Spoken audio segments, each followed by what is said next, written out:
पता है, कभी कभी ना जो सबसे सीधे साधे सवाल होते हैं उन्हीं में सबसे गहरे मतलब छिपे होते हैं। एक ऐसा सवाल जो बस हमें एक पल के लिए रोक दे और सोचने पर मजबूर कर दे कि हमारे आसपास चल क्या रहा है। तो आज हम ऐसे ही कुछ सवालों के एक सफर पर निकलते हैं। तो चलिए सीधे इसी सवाल से शुरू करते हैं।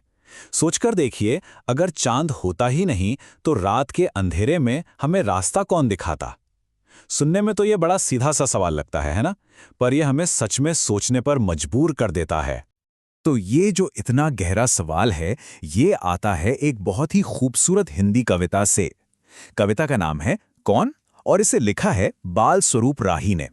ये कविता बस एक के बाद एक सीधे साधे सवाल पूछकर एक बहुत ही पावरफुल आइडिया हमारे सामने रखती है। चलिए जरा इसमें और गहरे उतरते हैं। तो कविता की शुरुआत होती है ठीक हमारे ऊपर आसमान से, और ये उन दो सबसे बड़ी ताकतों पे ध्यान देती है जो हमारी दुनिया को हमारी दुनिया बनाती हैं, सूरज और चांद। कविता पूछती है, अगर न होता चांद रात में हमको दिशा दिखाता कौन? अगर न होता सूरज दिन को सोने सा चमकाता कौन? वाह, क्या खूबसूरत कल्पना है ना? मतलब चांद सिर्फ एक रोशनी नहीं है, वो एक गाइड है, एक दिशा दिखाने वाला। और सूरज, वो तो जैसे आकर पूरे दिन को सोने का बना देता है। तो यहीं से ना कविता एक पैटर्न सेट करती है। वो प्रकृति के हर एक एलिमेंट की, हर एक चीज की उस जरूरी भूमिका के बारे में बात करती है जिसे हम अक्सर फॉर ग्रांटेड ले लेते हैं, नजरअंदाज कर देते हैं कि हर चीज का एक मकसद है, एक काम है। अच्छा, अब आगे बढ़ते हैं और देखते हैं कि ये आइडिया और कैसे खुलता है। कविता अब आसमान से उतरकर हमारी धरती पर आती है और उन चीजों पर फोकस करती है जो सीधे सीधे हमारी जिंदगी को चलाती हैं।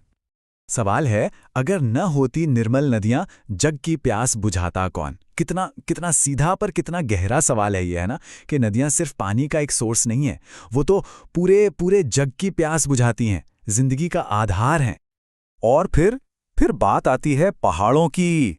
हम तो उन्हें बस बड़ी बड़ी स्थिर चट्टानों की तरह देखते हैं, पर कविता हमें उनका एक और तोहफा याद दिलाती है, मीठे झरने। तो ये जो सवालों का सिलसिला है ना, ये हमें कुदरत के इस खूबसूरत साइकिल से जोड़ता चला जाता है। इसके बाद सवाल उठता है पेड़ों का, कि हमारे चारों तरफ जो ये हरियाली फैली है, ये कोई एक्सीडेंट नहीं है, ये तो पेड़ों का दिया हुआ एक तोहफा है। वही तो हैं जो दुनिया में जिंदगी भी भरते हैं और रंग भी। और ये लाइन तो सुनिए जरा, फूलों को एक कितनी प्यारी पहचान दी है। अगर न होते फूल बताओ खिल खिल कर मुस्काता कौन? मतलब उनका खिलना सिर्फ एक बायोलॉजिकल प्रोसेस नहीं है, वो एक मुस्कान है। इसे पढ़कर ना दिल में एक अजीब सी खुशी और एक थैंकफुलनेस की फीलिंग आती है। ये सवालों का सिलसिला आगे बादलों और इंद्रधनुष तक भी जाता है।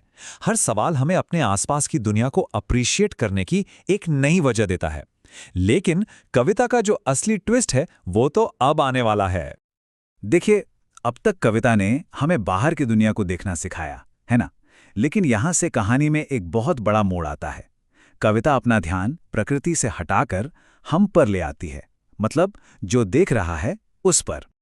तो चांद, सूरज, नदियों, पहाड़ों, इन सब के बारे में पूछने के बाद कवि हमें उस एक आखिरी सवाल के लिए तैयार करते हैं जो इन सबसे बड़ा है, सबसे जरूरी है। सवाल है, अगर न होते हम तो बोलो ये सब प्रश्न उठाता कौन? और ये एक ही लाइन पूरी बात को पलट देती है। अगर हम ही नहीं होते तो इन सारे कमाल की चीजों पर सवाल कौन करता, इनकी खूबसूरती को नोटिस कौन करता?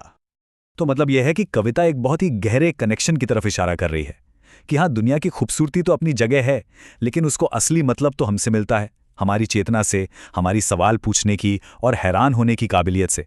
तो फिर इसका हमारे लिए क्या मतलब है? देखिए, ये कविता सिर्फ हमें ये नहीं कह रही कि जाओ और प्रकृति की तारीफ करो, नहीं, ये हमें एक एक्टिव रोल निभाने के लिए इंस्पायर कर रही है। और एक दिलचस्प बात यह है कि जिस किताब में ये कविता छपी है उसमें क्यूरियोसिटी को, मतलब जिज्ञासा को बढ़ाने के लिए कुछ एक्सरसाइजेज भी दी गई हैं। तो मैसेज साफ है, सिर्फ पढ़ो मत, एक एक्टिव पार्टिसिपेंट बनो।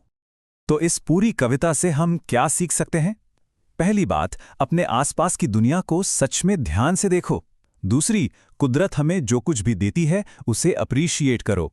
और तीसरी, जो सबसे जरूरी है, सवाल पूछना कभी मत छोड़ो, अपनी क्यूरियोसिटी को हमेशा जिंदा रखो।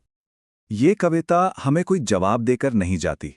ये हमें एक सवाल के साथ छोड़ जाती है। ये हमें एक तरह से चैलेंज करती है कि हम भी अपने आसपास की दुनिया को देखें और पूछें, क्यों, कैसे, क्या हो अगर। तो आज का सवाल कौन सा होगा?